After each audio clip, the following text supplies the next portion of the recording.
मानगढ़ की धरती पे यहाँ पे उपस्थित मूल मालिक मूल बीजों को मेरी ओर से बहुत बहुत जोहार। और इस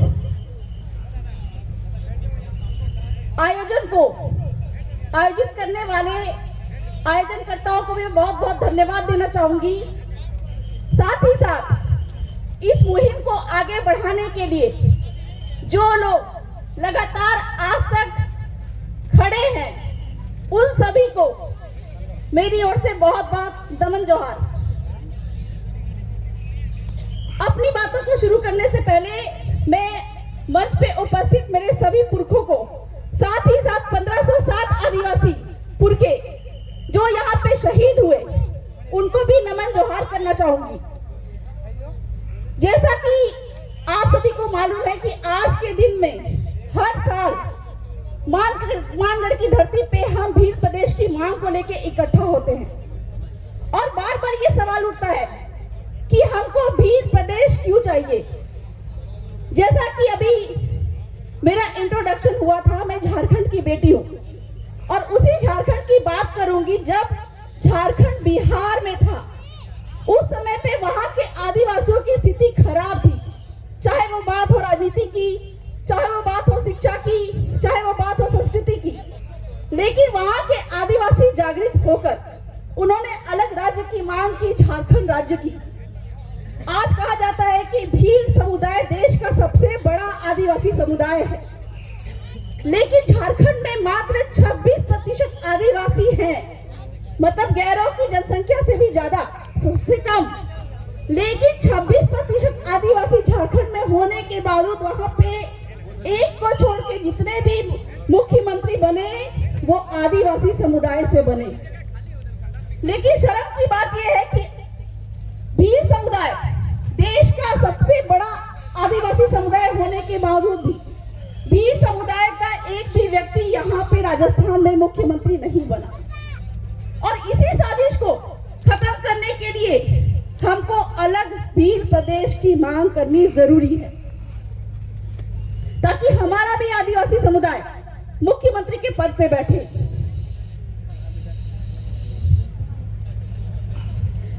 ये जो शब्द आता है भील प्रदेश, बार बार ये सवाल होता है कि ये लोग जो भील प्रदेश की मांग कर रहे हैं, ये आतंकवादी है, देशद्रोही है। हमारे पहले अंबाला से आए हुए भाई थे जिन्होंने एक खालिस्तान शब्द की बात कही थी। अभी दिल्ली में सोनम वांगचुक वो कुछ मुद्दों को लेके, नीट के मुद्दों को लेके, साथ ही साथ लद्दाख जो कि सिक्स शेड्यूल में डाला जाना चाहिए, उसकी मांग को लेके बैठे हुए हैं। लेकिन सरकारें और उनके चाटुकार बार बार यही बात बोलते हैं कि जो लोग अलग प्रदेश की मांग कर रहे हैं ये देशद्रोही आतंकवादी है। लेकिन मेरा ये कहना है कि साजिश तो अंग्रेजों के समय से होती आ रही है और उसी साजिश का नतीजा था कि 1507 आदिवासी शहीद हुए जो कि भील प्रदेश की मांग को लेके आए थे। और उस समय पे ये जो भील प्रदेश, ये भील प्रदेश राज्य नहीं बल्कि भील प्रदेश देश था, चाहे वो लद्दाख की बात हो, चाहे वो खालिस्तान की बात हो। लेकिन 1950 में संविधान बनने के बाद हम आदिवासी संविधान को मानते हैं और हम अलग देश की मांग नहीं कर रहे हैं, हम अलग अपना आदिवासी प्रदेश की मांग कर रहे हैं, जिसकी इजाजत रेवा काठा डायरेक्टरी में भी लिखा हुआ है, जहां पे हमारे गोविंद गुरु ने जो आंदोलन चलाया था उसमें अलग भील राज की मांग उन्होंने की थी। और ये भारत का संविधान है, ये भारत का संविधान जिसको हर किसी को मानना जरूरी है। जो नहीं मानता है उसको देशद्रोह लगता है। इस भारत के संविधान के अनुच्छेद 3 में लिखा हुआ है कि कोई भी चाहे तो अलग पृथक राज्य की मांग कर सकता है।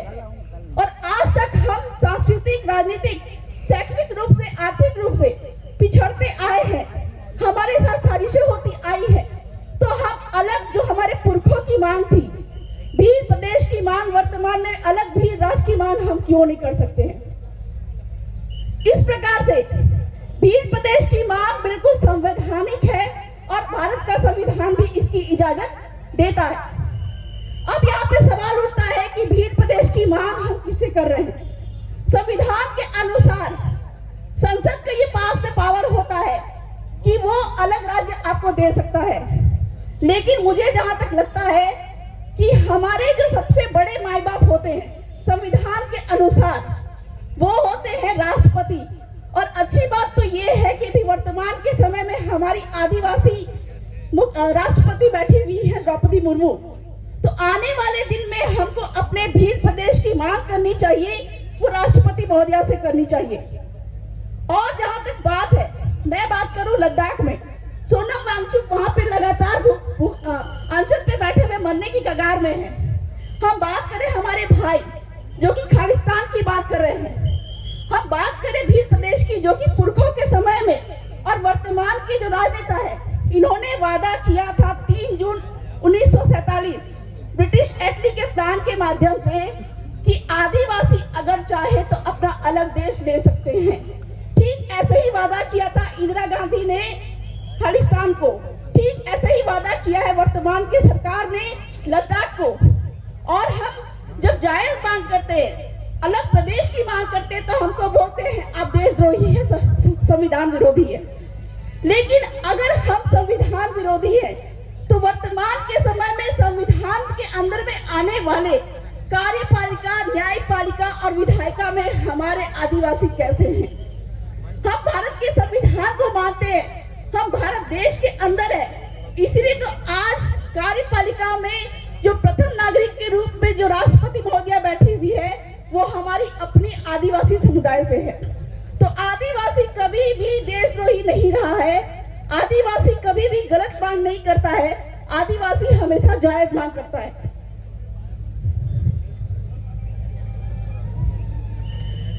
समय अभाव है, बोलने के लिए तो बहुत सारी बातें हैं। मैं आज के दिन में हमारे आने वाले वक्ताओं से ये वादा चाहती हूं कि आने वाले समय में कुछ मुद्दों को लेके हमारे राष्ट्रपति महोदया के पास में, जैसे भील प्रदेश की मांग को लेके तो हम लोगों ने ज्ञापन दिया, लेकिन आने वाले समय में वन विभाग को इस क्षेत्र में खत्म करने के लिए, आदिवासी क्षेत्र को खत्म करने के लिए भी ज्ञापन दिया जाए। साथ ही साथ कुछ और ऐसे जल जंगल जमीन को मुद्दों को लेके भी बड़े बड़े मुद्दे हैं, सोनम वांगचुक के सपोर्ट के लिए मुद्दे हैं, ऐसे मुद्दों के लिए भी ज्ञापन दिया जाए। इसकी आज मैं घोषणा करने की आशा करूंगी। बहुत बहुत जोहार, जय आदिवासी, जय भील प्रदेश।